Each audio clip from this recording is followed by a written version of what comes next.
veins, I've been driving this train.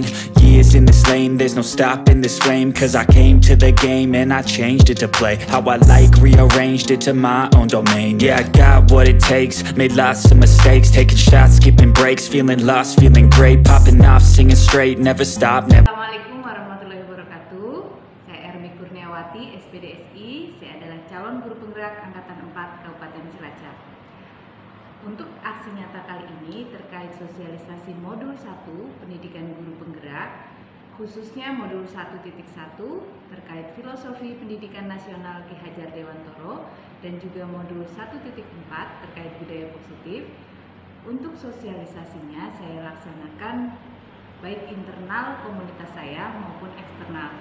Untuk di sosialisasi internal komunitas saya melakukan sosialisasi yang pertama di Forum Guru SMA Negeri 1 Cilacap, kemudian juga di Forum MGMPS Matematika SMA Negeri 1 Cilacap, dan juga dalam Forum MGMP Matematika SMA Kabupaten Cilacap.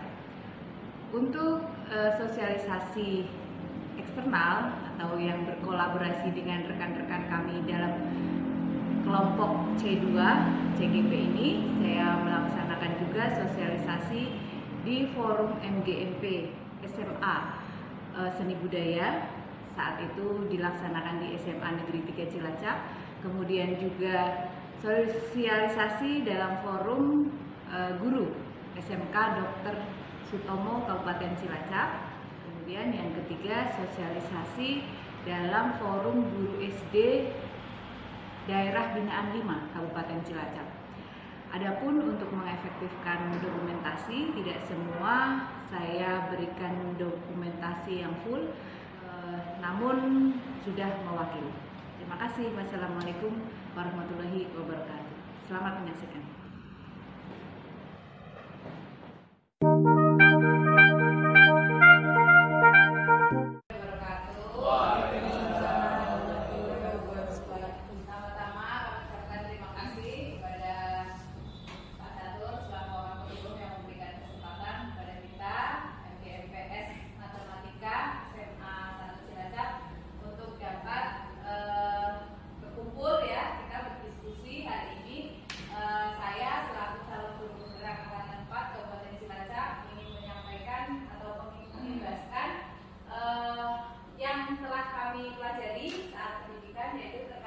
Filosofi pendidikan nasional Ki Hajar Dewantoro dan program Merdeka Belajar serta bagaimana penerapannya di kelas maupun di sekolah. Nah, tentunya ini saya bukan berarti saya sudah menerapkan 100% ini, tapi kita sama-sama belajar filosofi pendidikan Ki Hajar Dewantoro itu yang seperti apa. Nah, saya rangkum intinya saja karena kalau itu satu modul banyak. Intinya bahwa pembelajaran menurut Ki Hajar Dewantoro itu adalah pembelajaran yang memerdekakan murid. Jadi tujuan pendidikan menurut Ki Hajar Dewantoro adalah memerdekakan murid. Kita mengembangkan bagaimana potensi murid itu sesuai kemampuan masing-masing sampai dengan tujuan akhirnya adalah mencapai survive and happy. Jadi yang penting itu pada akhirnya adalah mereka menjadi manusia-manusia yang merdeka dan bahagia serta survive di kehidupannya mendatang. Yang pertama berarti poin utamanya adalah berorientasi pada murid. Nah, kita mungkin sudah atau sering sudah dengar student center learning, gitu ya, pembelajaran yang berpusat pada murid. Nah, itu termasuk juga merupakan salah satu pemikiran dari Ki Hajar Dewantoro, bahwa kita sebagai pendidik sebisa mungkin berorientasinya pada murid. Walaupun saya sering merasa mungkin rasanya sudah berorientasi pada murid, tapi ternyata belum, itu sering terjadi. Karena saya atau kita mungkin ya kebanyakan itu masih berorientasinya pada materi. Itu yang baru saja saya resapi, saya refleksikan kita ini selama ini ya, karena mungkin siswa-siswa kita kan memang yang bagus-bagus dulu berorientasinya pada materi, memang harus tuntas 100% materi ya dulu. Nah, sekarang saya mendapati kita semuanya kan mendapati siswa kita bervariasi, yang pintar ya kita layani sampai dengan semaksimal dia. Tetapi yang ini di bawah ini juga tidak bisa mereka dipaksakan untuk sampai dengan segini, gitu kan?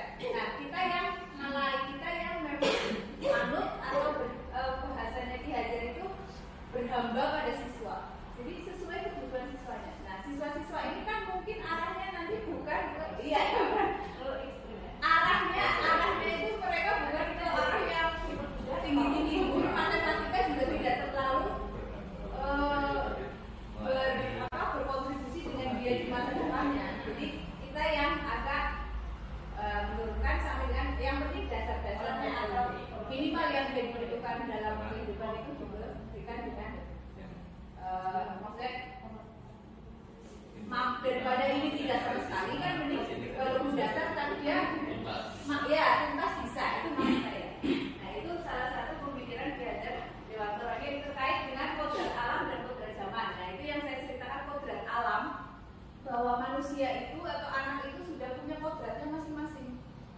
Jadi lahir itu sebenarnya sudah ada kodrat dia besok akan bagaimana itu sebenarnya sudah tertulis. Kita sebagai pendidik hanya menguatkan sisi-sisi positifnya dan meminimalkan sisi-sisi negatifnya. Jadi ada namanya teori konvergensi maksudnya. Jadi teori konvergensi itu bahwa anak terlahir sudah membawa catatan masing-masing. Tapi catatan itu masih kurang. Nah, tugas pendidikan itu menebalkan catatan-catatan yang baik dan membiarkan buram atau bahkan lebih kurang catatan-catatan yang negatif. Nah, itu menurut saya juga termasuk oh iya ya, anak itu sebenarnya udah ada kodratnya loh. Itu dia dari motor. Iya, bagus banget kan. Kita baru ibaratnya taman siswa. Nah ya, pertama kali bener Ki Hajar Dewantoro. Nah, pertama kali Ki Hajar Dewantoro. Jadi Ki Hajar Dewantoro ini termasuk Pak Nadiem ya. Menurut saya itu dia sangat jenius juga mengangkat kembali pemikiran Ki Hajar Dewantoro dalam program Merdeka Belajar. Jadi program Merdeka Belajar itu sebenarnya terinspirasi dari pemikirannya Ki Hajar Dewantoro. Merdekanya itu bagaimana? Merdekanya itu sesuai kita yang berhamba pada murid. Bukan kita kamu loh, ini loh harus belajar ini loh. Ini bisa. Gitu loh. Bukan aku sebenarnya kita kan selama ini saya selama ini kan kilo sedang ya apa kan ini loh nah itu kemarin baru saja sama Bu Tina Bu Mimin refleksi sebentar terkait ya memang siswa kita itu sekarang bukan siswa kita yang dulu yang banyak jenis-jenisnya, sekarang banyak juga yang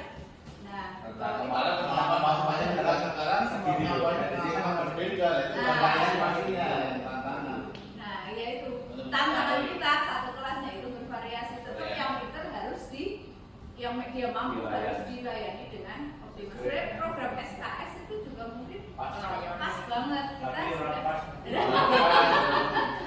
pas tapi belum pas banget, jadi nanti mungkin ada perbaikan pas untuk sistem. Tapi belum pas untuk pelaksanaan. Nah, ya itu. Nah, termasuk ini.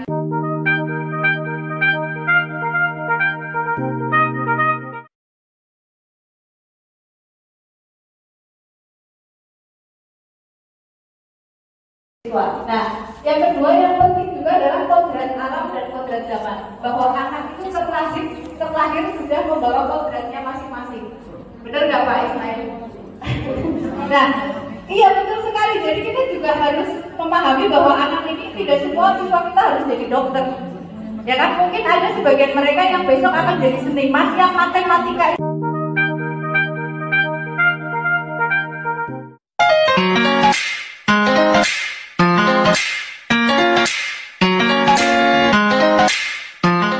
Pendidikan Ki Hajar Dewantoro, jadi kita singkat biasa KHD. Itu KHD itu apa namanya, sosok yang tidak asing bagi kita, ya. Yang paling terkenal itu jargonnya apa?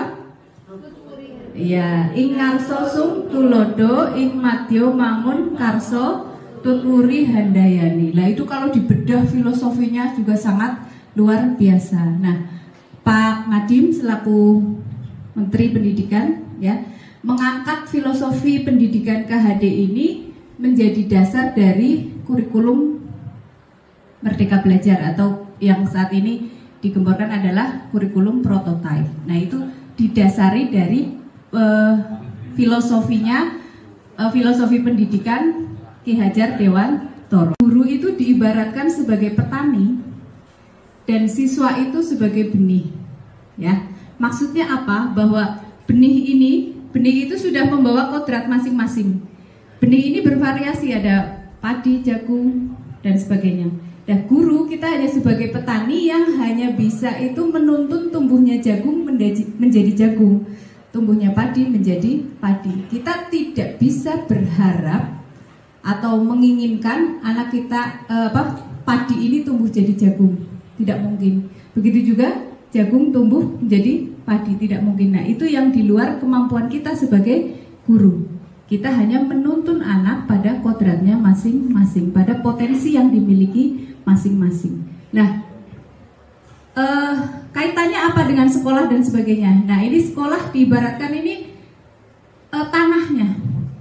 Gimana kita membuat sebuah media tanam atau ekosistem yang positif supaya apa? Supaya siswa-siswi sama SMA, bisa jadi ada yang dari SMK, ada dari TK, SD itu ada dari.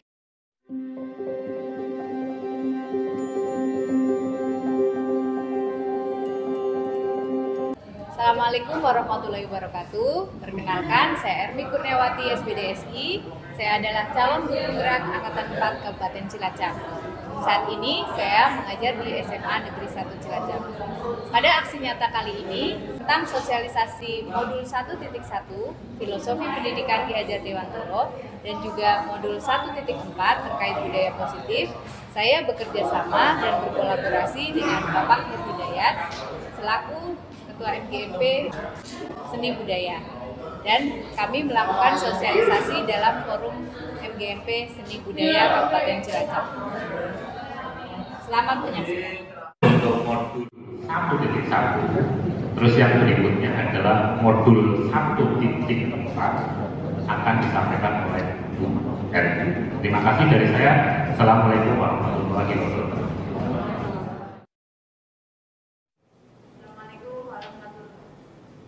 Assalamualaikum warahmatullahi wabarakatuh. Sebelumnya saya ucapkan terima kasih atas waktunya Bapak Ibu. Saya memang kemarin sebelumnya janjian dengan Pak Nur untuk kolaborasi dalam kegiatan sosialisasi untuk modul 1.1 dan 1.4 dari kegiatan pendidikan guru penggerak kami. Baik, langsung saja. Tadi sudah kita simak penjelasan terkait filosofi pendidikan Ki Hajar Dewantoro. Kemudian yang kedua yaitu terkait budaya positif. Ya. Perkenalkan, mungkin kalian sudah kenal sebelumnya, tapi saya kenalkan secara resmi. Saya adalah Ermi Kurniawati. Saya guru di SMA Negeri 1 Cilacap, temannya Bu Dana, Bu Anjani. Halo Bu. Nah, ini saya dan Pak Nur satu grup dengan di kelompok C2 ya. Nah, nyambung dari penjelasan tadi Pak Nur terkait filosofi pendidikan KHD, bahwa kita sebagai guru itu diibaratkan sebagai petani. Kemudian muridnya itu ibarat ini.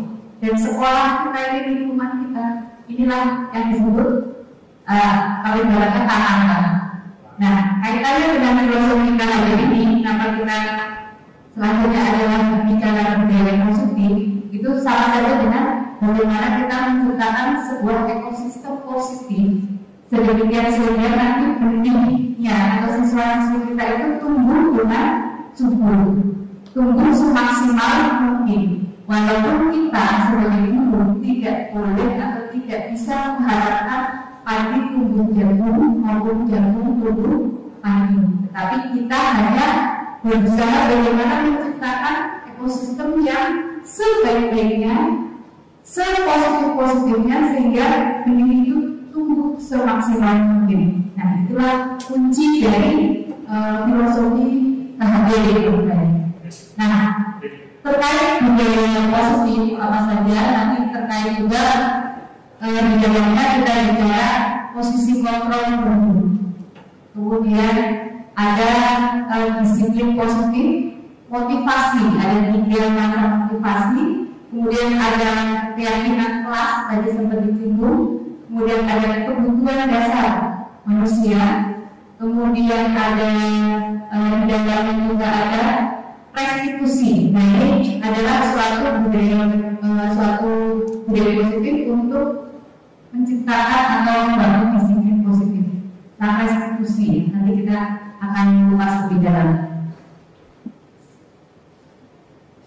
Nah, kemudian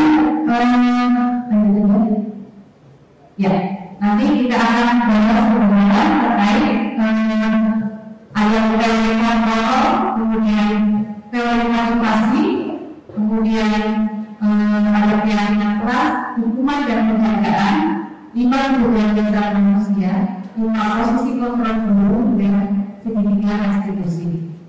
Maaf banyak, tapi mungkin saya padatkan saja, tidak bisa nanti. Nah, lanjut saja dari tidak dibahas. Yang pertama terkait perubahan paradigma, stimulus respon lawan teori kontrol.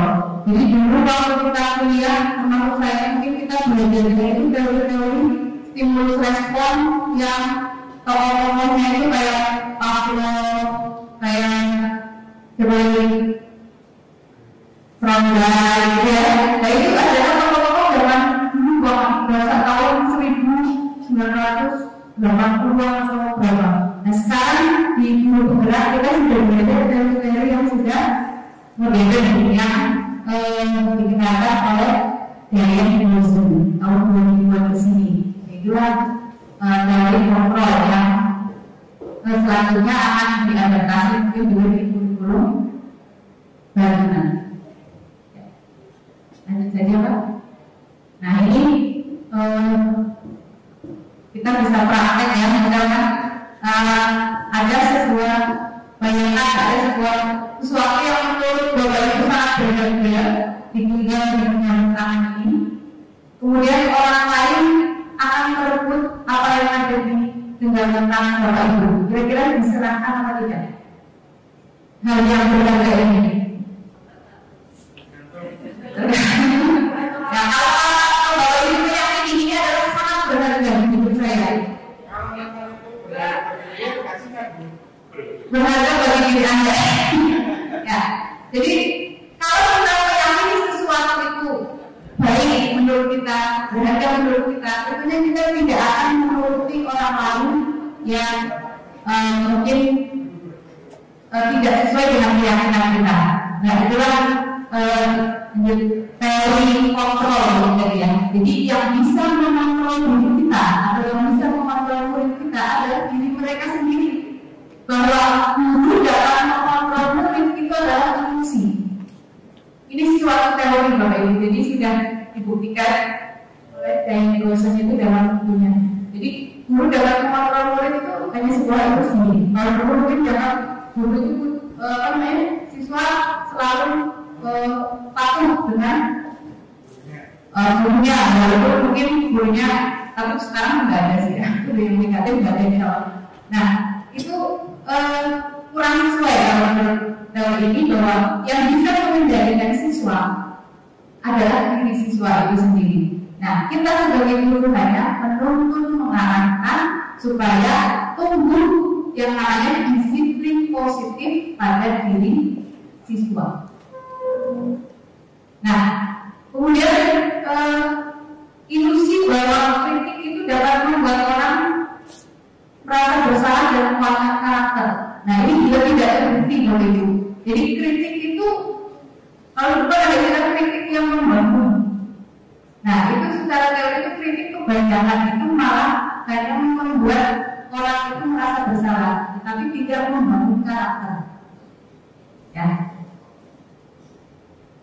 Kemudian ada bagian. Nah, kalau bagian itu sesuatu yang wajar saja menurut kita. Anak ini ranking 1, kita berhadiah. Siapapun yang ranking 1 di kelas ini berhadiah. Nah, ternyata berdasarkan teori ini, hadiah itu justru dia pengulangannya itu hanya bersifat sementara. Nanti ketika anak itu tidak diberi hadiah, sudah tidak ada motivasi lagi. Ya, jadi dalam teori Diane Wilson ini untuk hadiah maupun hukuman itu sudah ditinggalkan, sebisa mungkin ditinggalkan. Tapi yang ditumbuhkan adalah apa? disiplin positif, disiplin yang bersumber dari motivasi internal, bukan karena kita ingin dapat ujian, bukan karena kita tidak ingin dapat hukuman, gitu ya. Jadi ada motivasi internal, ada motivasi eksternal. Ketika motivasi internal itu adalah motivasi yang tumbuh dari dalam diri kita, itu yang perlu dipupuk, dikembangkan, termasuk saya, ya. Jadi saya bicara seperti ini bukan berarti saya sudah 100% menguasai dan memiliki. Maksudnya kita sama-sama bagaimana kita menerapkan itu disiplin yang bersumber dari dalam diri, termasuk ke siswa kita, agar siswa-siswi kita itu disiplin bukan karena dia takut dihukum, bukan karena dia ingin dapat hadiah dari guru atau ingin dipuji oleh orang lain, tetapi memang bersumber dari motivasi dalam diri atau menghargai nilai diri namanya. Ya. Nah, disiplin ini artinya sebenarnya itu artinya belajar. Kalau kita memahami disiplin kan sesuatu harus patuh, nah itu disiplin. Sebenarnya bukan, disiplin itu secara arti bahasa itu adalah artinya belajar. Dan ini itu berkonotasi merupakan disiplin diri. Dari murid-muridnya Socrates dan Plato zaman dulu. Nah, namun sekarang itu disiplin agak bergeser nilainya, jadi kelihatan kalau tidak patuh berarti tidak disiplin. Nah, ini yang saya sampaikan tadi ada 3 teori motivasi internal dan motivasi eksternal. Untuk motivasi eksternal sendiri ada 2, yaitu ingin menghindari ketidaknyamanan atau takut dengan hukuman, atau yang kedua ingin dapat penghargaan, ingin dapat ujian. Nah, ini motivasi kedua ini walaupun mungkin di awal akan terlihat efektif, tetapi berdasarkan yang kami pelajari ya, jadi 2 ini itu adalah sifatnya hanya sementara, tidak bisa bersifat lokal. Disiplin kalau dia hanya karena aku hukuman atau karena ini dapat hadiah, itu sifatnya tidak long-life, tidak tahan lama, hanya sementara. Ketika peraturannya sudah tidak ada, maka dia sudah kembali lagi ke awalnya. Kalau tidak diberi hadiah, anak itu nanti akan kembali ke awalnya. Nah, gimana supaya anak ini disiplin tetapi adalah disiplin yang positif, adalah menumbuhkan motivasi yang berasal dari motivasi internal. Ya. Nah, ini juga sesuai dengan pemikiran dari KHD bahwa kita kenal kalau istilahnya populer kan merdeka belajar. Nah, merdeka itu sendiri artinya tidak hanya terlepas dari perintah, tetapi dia juga cakap dengan perintah diri sendiri. Nah, ini sebenarnya sangat mulia, sangat keren sekali pemikiran KHD. Nah, alhamdulillah Pak Nadiem ini mengangkat kembali profil KHD dan pemikirannya di sebagai landasan dari kurikulum atau program Merdeka Belajar. Sebenarnya kita sudah lama mengenal KHD, tapi kita mungkin hanya tukuri dan gaya ini, tinggal tukurodo, iman atau tukuri dan gaya ini, itu aja dari slogan, tetapi tidak kurang makna. Nah, sebenarnya kalau ulama ini juga sudah sangat keren sekali. Ya, sama-sama orang-orang lanjut. Nah, ini tadi apa hubungannya keyakinan kelas, kenapa enggak peraturan kelas? Kalau kita dulu kan nggak ada peraturan. Nah, sebenarnya ada nilai yang lebih tinggi daripada peraturan. Misal ada peraturan kita kalau naik motor kenapa harus pakai helm? Harus memakai helm. Kenapa begitu? Peraturannya demikian. Ya, peraturannya demikian. Kira-kira itu untuk apa? Keselamatan. Nah, itu keselamatan. Pak, keselamatan. Keselamatan. Nah, itulah yang disebut keyakinannya. Karena kalau kita memakai helm nanti kita bisa selamat. Dan nilai keyakinan ini yang lebih tinggi nilainya daripada sekedar peraturan. Ya. Contoh lagi peraturan kenapa kita harus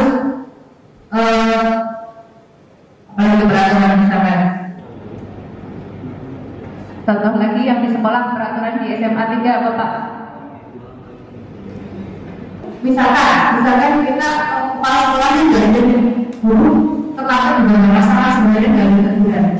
Kira-kira Bapak Ibu tetap datang terlambat atau tepat waktu? Tepat waktu. Nah, temukan guru seni semuanya sudah menerapkan disiplin positif. Itu yang disebut disiplin positif. Ini yang ingin kita terapkan atau kita kembangkan juga muncul di anak-anak kita, siswa-siswa kita.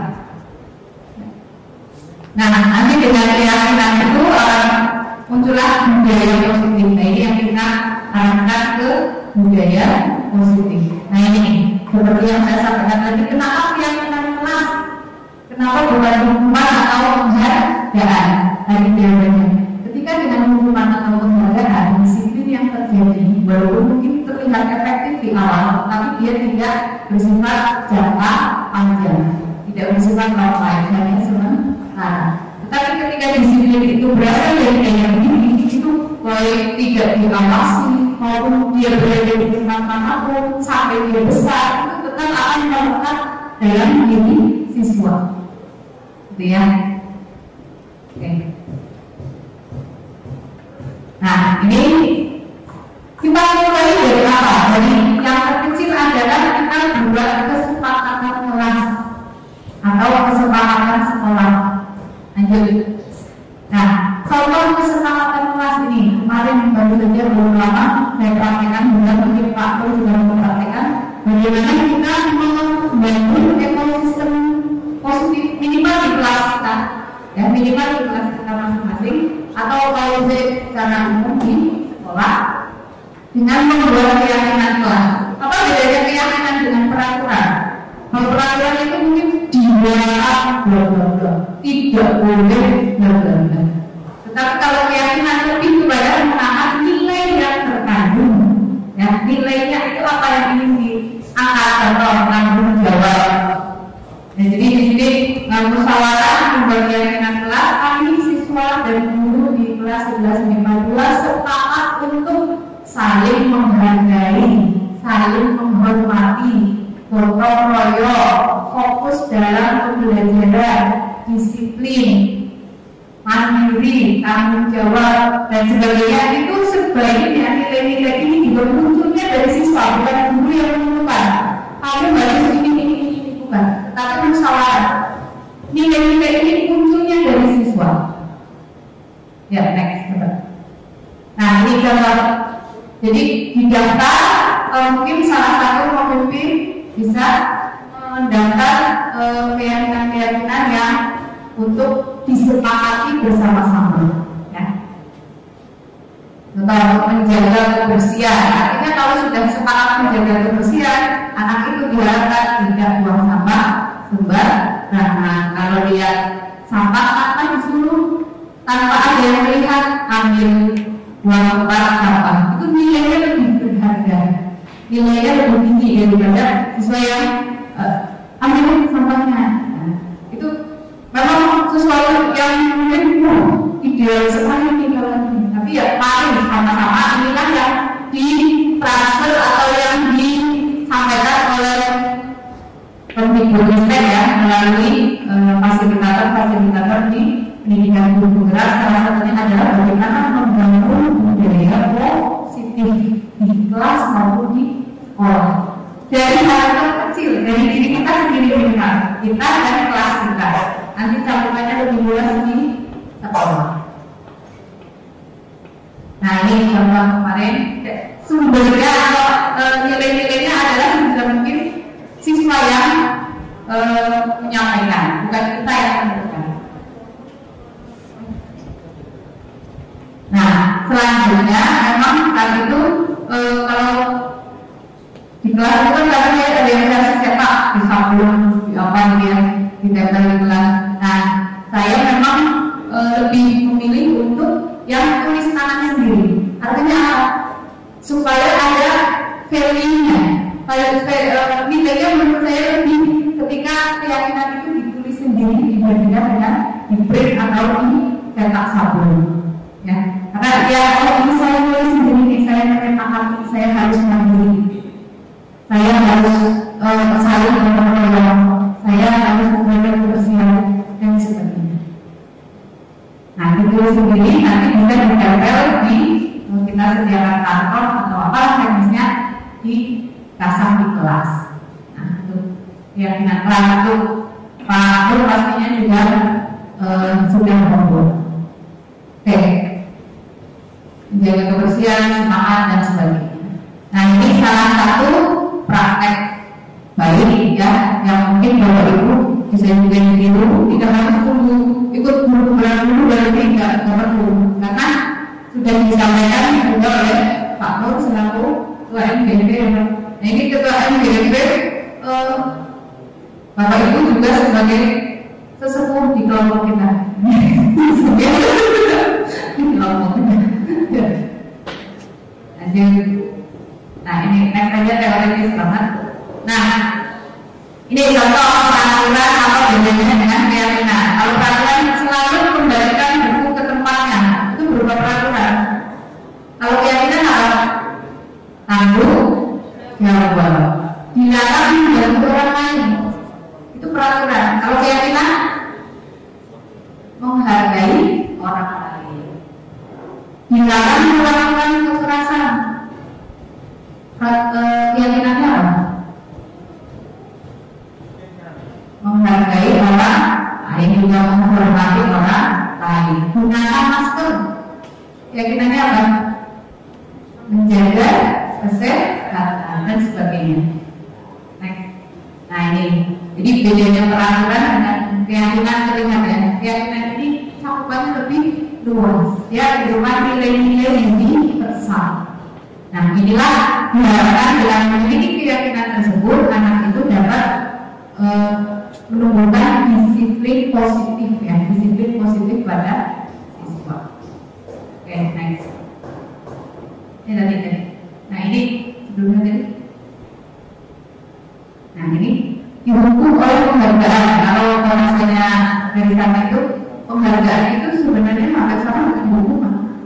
Ketika kita menghargai anak ini karena juara satu, sebenarnya kita sedang menghukum siswa yang lain yang tidak juara satu dengan tidak memberi hadiah. Itu artinya.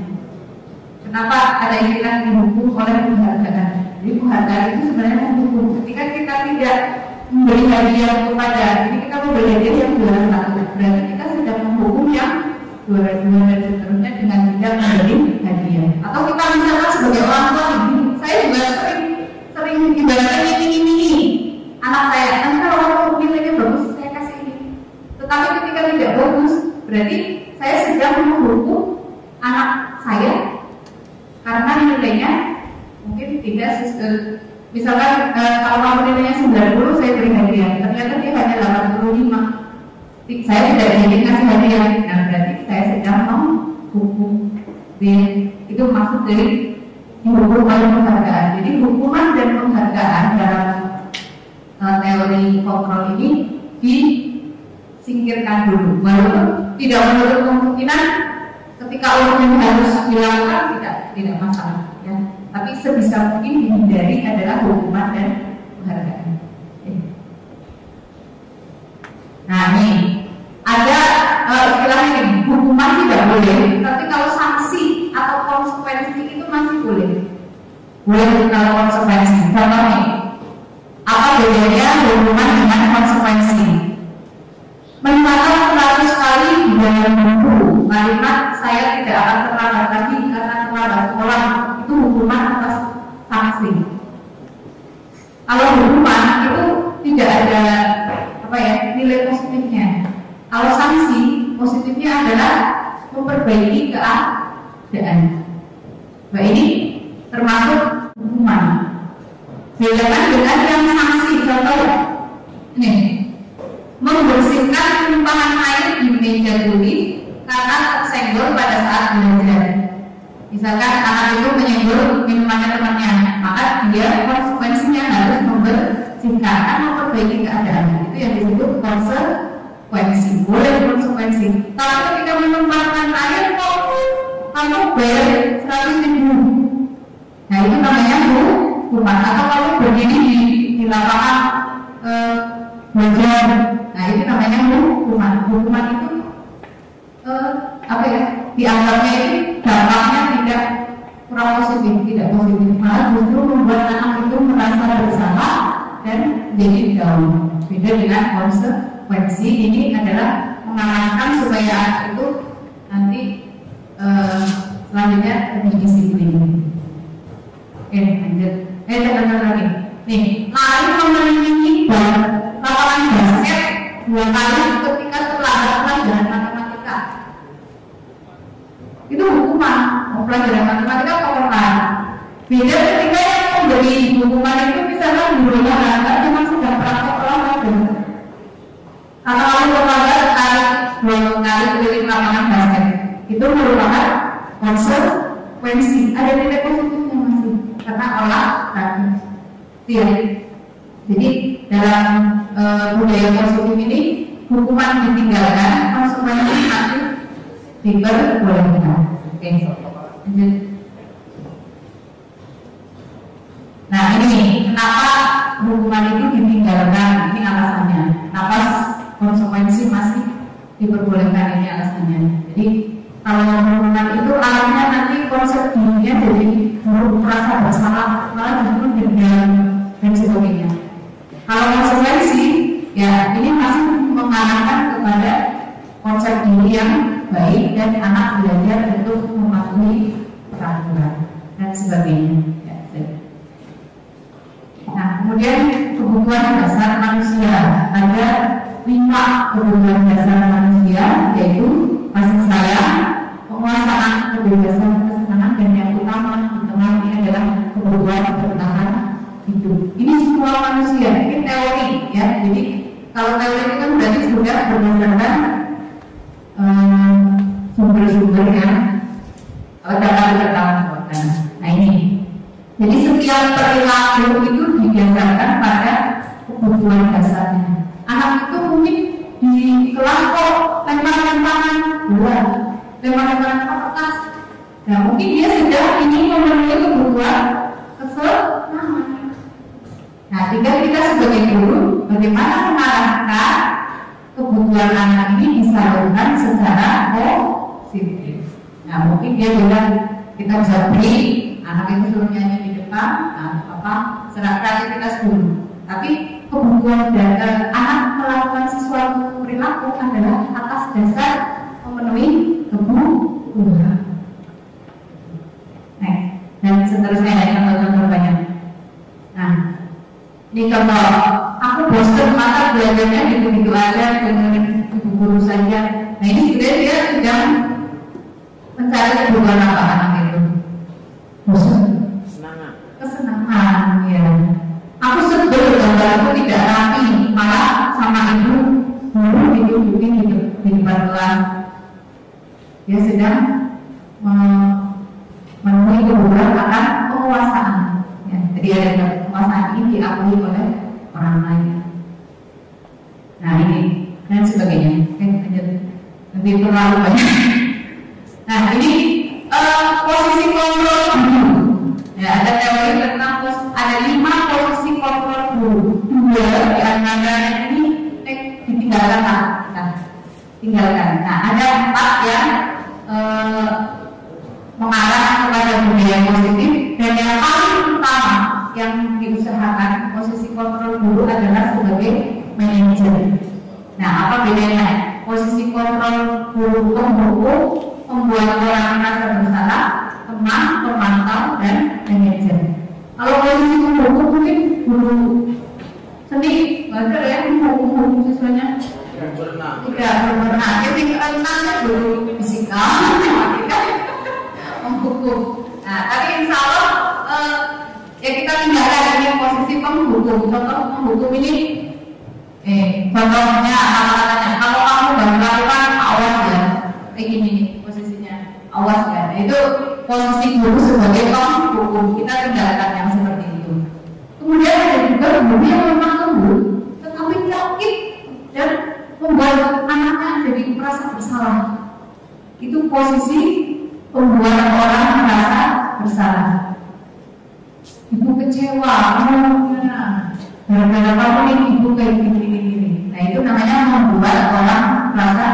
bersama. Ini juga kita hindarkan posisi seperti itu. Nah, nyelekin dia ada ya. Kalau bawa balok kelihatan. Ada juga yang membuat nyelekin. Nah itu masuk membuat orang merasa bersalah. Kita tinggalkan yang dua ini. Nah, kita arahkan mungkin Bapak Ibu sudah berada di sini. Posisi sebagai teman dan posisi sebagai pemantau. Sebagai teman itu kayak friend sama siswa. Ayolah, ya. Misalkan ayolah, ibu dan sebagainya. Tetapi ternyata posisi teman ini ada efek negatifnya. Ketika apa?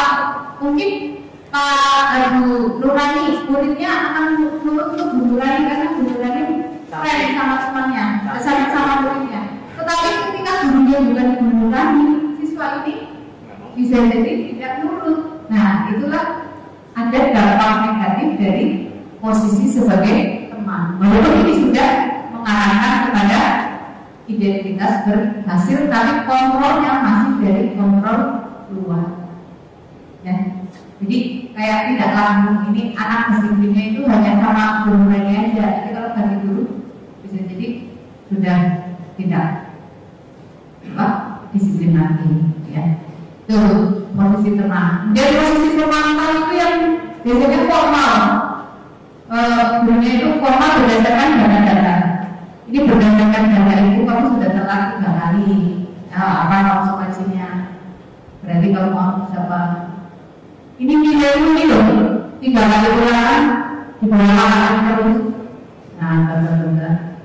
Nah, ini menitik beratkannya itu setelah itu tuh biasanya itu sanksi, ya. Gurunya terus memberi sanksi. Nah ini juga sudah kontrolnya apa ya ke arah yang positif, tetapi ada yang lebih istimewa dari dua posisi kontrol ini. Apa yaitu sebagai manajer. Sebagai manajer. Manajer ini cirinya dia bukan pertanyaan-pertanyaan yang mengarahkan untuk membangun karakter siswa.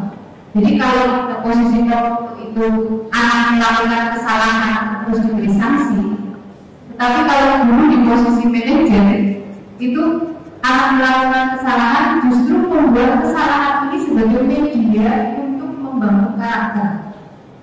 Jadi ya, itu paling bagus. Jadi saya juga mungkin belum sampai, tapi berusaha arah bagaimana menyulap anak ini salah, tapi dia belajar dari kesalahannya. Itulah posisi sebagai manajer. Nah, contoh lagi. Nah, ini kita refleksi di mana posisi kita sekarang.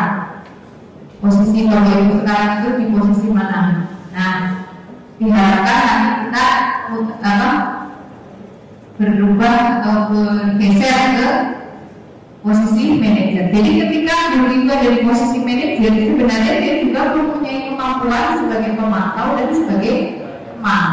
Jadi kalau sudah manajer, dia punya kemampuan sebagai teman maupun sebagai pemantau. Atau kalimatnya sama dengan kata-kata yang berbeda, tanda suara yang berbeda, bahasa tubuh yang berbeda, itu pesannya yang tersampaikan akan berbeda, ini persentasenya. Jadi cuma di begitu udah nilainya lebih tinggi daripada mungkin dengan kata-kata yang apa gitu ya. Nah ini contoh kalimat apa yang kamu mau ketika orang sebagai pemukul ngomong apa yang kamu mau dengan kalimat benar. Kamu nah sebagai pemantau lebih formal, sebagai teman dan sebagainya, ini tandanya bisa berbeda masing-masing guru. Ya, nah ini tadi ada 5 ya teman-teman. Terus lanjut aja ya. Jadi kalimatnya sama, posisi kontrol berbeda, nadanya suaranya bisa berbeda. Kita praktekkan sendiri nanti. Next saja. Nah, apa itu restitusi? Yang ini yang terakhir. Restitusi adalah proses menciptakan kondisi bagi murid untuk memperbaiki kesalahan mereka sehingga mereka bisa kembali kepada kelompok mereka dengan karakter yang lebih kuat. Dari Gosen tahun 2004. Jadi ilmu-ilmu yang dipelajari di pendidikan guru penggerak, makanya tadi Pak Nur menyarankan Bapak Ibu diharapkan ikut guru penggerak nanti ada angkatan ke-6 dan seterusnya. Karena tujuan kita, saya sama Pak Nur itu tidak ada ke arah keluarga ternyata ada surat yang salah kepala sekolah itu sebenarnya tidak ke arah sana, arah itu belum ada yang lagi itu ya Pak, tidak sama sekali. Jadi ini belajar ilmu-ilmu yang kita pelajari di saat kuliah sudah update sekarang, dan update-nya itu sangat cepat. Nah, untuk update itu belajarnya mungkin kalau bisa jadi guru gerak, alhamdulillah. Kalau di tingkat-tingkat yang lain juga nggak masalah. Nah, ini salah satunya. Jadi kita belajar teorinya dari Gosen. Sudah yang lebih ke arah belajar sini. Kalau dulu kan tahun berapa itu udah tahun dahulu dan banyak yang ditinggalkan. Nah itu. Jadi kemampuan restitusi ini adalah kemampuan yang dimiliki oleh guru dengan posisi kontrol manajer. Ya. Nah, ciri-ciri restitusi ini. Jadi dia memperbaiki hubungan. Kemudian restitusi itu adalah bukan paksaan tapi tawaran. Restitusi ini adalah fokus pada karakter bukan tindakan. Kemudian restitusi ini fokus pada solusi. Restitusi mengembalikan murid yang berbuat salah pada kelompoknya. Ya, contoh kasus saja biar kelihatan. Nah ini dalam penerapan restitusi ada 3 langkah. Ini bisa tidak, maksudnya urutannya bisa fleksibel ya. Yang pertama menstabilkan identitas. Yang kedua, validasi tindakan yang salah. Yang ketiga, menanyakan keyakinan. Nah, menstabilkan identitas itu ketika anak sudah salah, merasa takut kayak gini, bukan terus gini. Tetapi kalau orang di guru sebagai manajer itu justru menstabilkan identitas anak. Jadi dipombong. Nah, sebenarnya kalau itu mungkin sudah salah itu sih, cuma belum tahu namanya itu dari udah apa-apa, namanya manusia pasti pernah salah, dulu juga pernah salah, dulu sampai stabil, itu namanya menstabilkan. Baru kemudian validasi tindakan yang salah. Ya mungkin kamu melakukan itu karena ingin memenuhi kesenangan, tetapi caramu itu salah, keliru, harusnya bagaimana dan sebagainya. Itu validasi tindakan salah. Kemudian menanyakan keyakinan. Nah, keyakinan apa yang kamu langgar? Kamu ingin menjadi orang seperti apa dan sebagainya. Jadi sebenarnya Bapak Ibu mungkin pernah ya melakukan yang ini, cuma namanya belum tahu. Namanya adalah merestitusi. Jadi anak yang bersalah ini dibawa belajar dari kesalahan. Nah ini contoh menstabilkan identitas, tidak apa-apa dan sebagainya. Tetapi menstabilkan itu bukan berarti membenarkan kesalahan, itu sama sekali tidak ya. Menstabilkan yang tidak dan sebagainya. Validasi tindakan yang salah. Nah, kamu pasti punya alasan melakukannya, tapi caramu keliru dan sebagainya. Itu validasi tindakan yang salah. Apa yang bisa kamu lakukan dengan lebih baik besok dan sebagainya. Nah ini kalimat ini kan formal, tentunya kalau kita beneran tidak pernah kalimatnya kalimat kita sendiri lah, tapi intinya tercapai validasi tindakan. Next. Nah, tanyakan keyakinan. Ini biasanya kata-katanya seperti ini. Kamu ingin jadi anak seperti apa?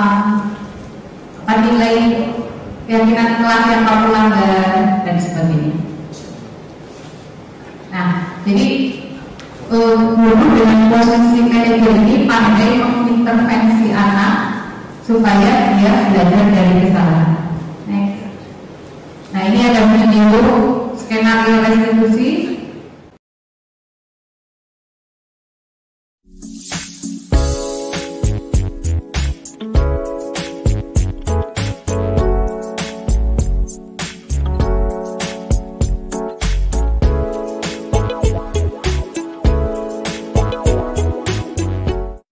Pada suatu pagi yang cerah di sekolah tercinta SMA Negeri 1 Cilacap. Hari ini adalah hari kedua kelas meeting. Seperti biasa, banyak anak-anak berkegiatan dengan ceria. Ada yang sedang latihan, menjadi peserta lomba, maupun jadi supporter. Jonathan dan Raffi saat itu sedang menjadi supporter tim kelasnya yang sedang bertanding futsal.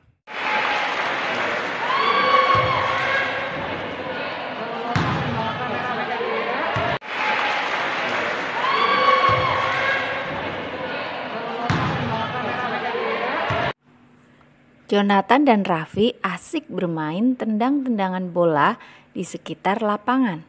Tanpa sengaja, tendangan Jonathan yang lumayan keras mengenai Pak Andika, waka kesiswaan yang sedang berjalan melintas.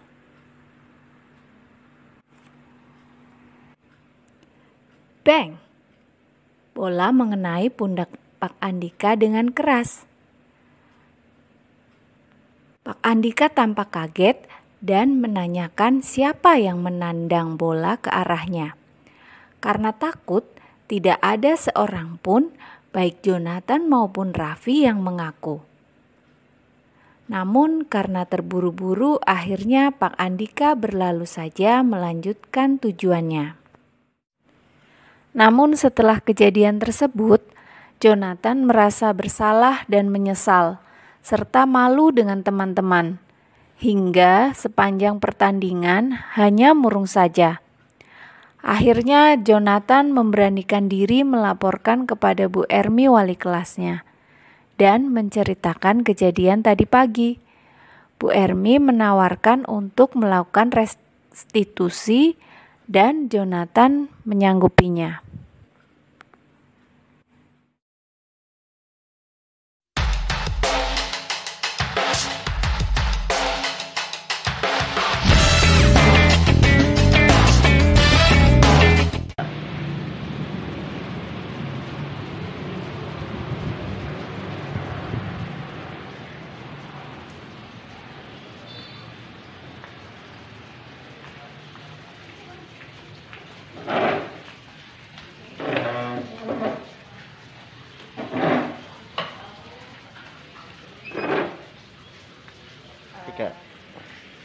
Ya, nggak apa-apa Mas Jonathan, ya. Kamu sudah lapor sama ibu, sudah bagus. Setiap orang juga pernah melakukan kesalahan, termasuk Jonathan. Ibu juga dulu pernah melakukan kesalahan. Nah, tinggal bagaimana kita menyelesaikannya. Siap. Nah, tapi Jonathan tahu ya apa yang dilanggar, keyakinan kelas apa yang dilanggar? Iya, Bu. Apa coba? Tanggung jawab dan kejujuran, Bu. Iya, Jonathan kemarin belum berani jujur untuk mengakui kesalahan, kemudian juga belum berani bertanggung jawab untuk tanggung jawab terhadap tindakan kemarin ya. Tapi tinggal gimana Jonathan menyelesaikannya coba besok. Bu, mungkin saya langsung menemui Pak Andika untuk meminta maaf. Kemarin kalau saya sendiri kurang berani, Bu. Oh, kemarin nggak berani. Kemarin mainnya sama siapa? Tendang-tendangan bola? Sama Raffi, Bu. Sama Raffi? Oh, sebentar ibu telepon Raffi dulu ya. Bentar.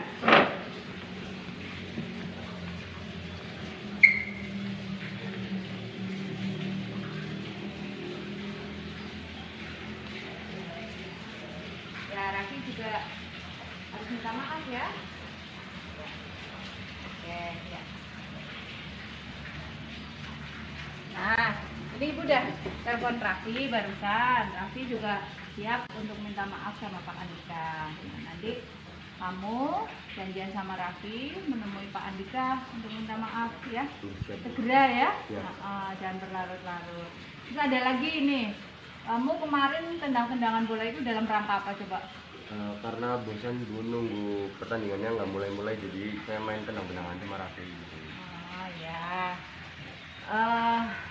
Ya memang kesenangan itu juga bagian dari kebutuhan kita. Cuma kamu memenuhi kebutuhan kesenanganmu itu dengan hal yang membahayakan orang lain, ya kan? Coba kalau bolanya kamu tendang keras banget kena kepalanya orang misalkan, ya kan? Iya. Nah, terus untuk besok biar nggak bosen, kira-kira kamu mau ngapain tuh? Mungkin nanti saya sama Raffi sama teman-teman yang lain bikin yel-yel gitu Bu, buat reporterin tim kelas gitu. Panduk, ya gitu ya. Nah, itu lebih positif, lebih bagus ya, Mas. Iya. Sip, Ibu tunggu ya. Iya, siap. Ya, nanti Ibu kamu lapor lagi setelah minta maaf sama Pak Kadita ya. Siap. Oke.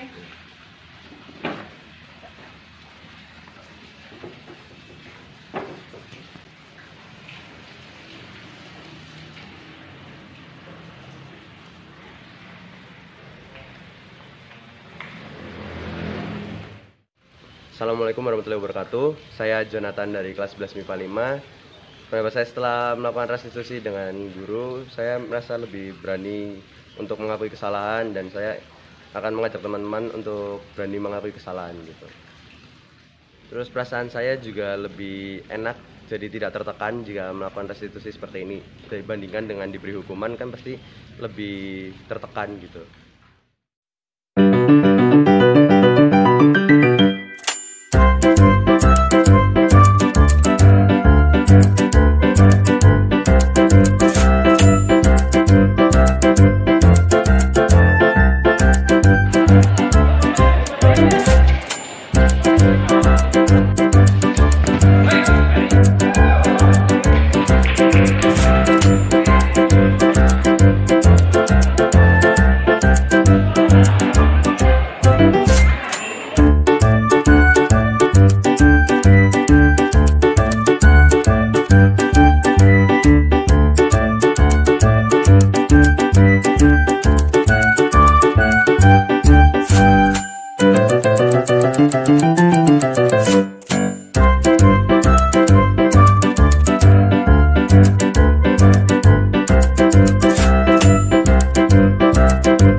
Ibu Kepala Sekolah, Bu Suti, menanyakan Dino tentang keyakinan sekolah yang telah disepakati, yaitu tentang sikap saling menghormati. Ibu Suti melanjutkan bertanya pada Dino,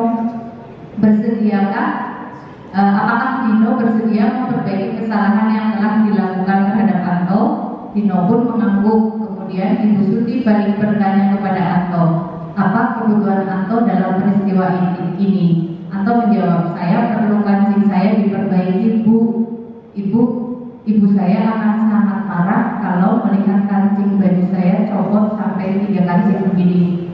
Ibu Suti pun kembali bertanya pada Dino, apakah dia bersedia menjahitkan kembali ketiga kancing Anto tersebut. Kesal, Dino mendanggapi, menjahit? Mana saya tahu gimana menjahit, Pak.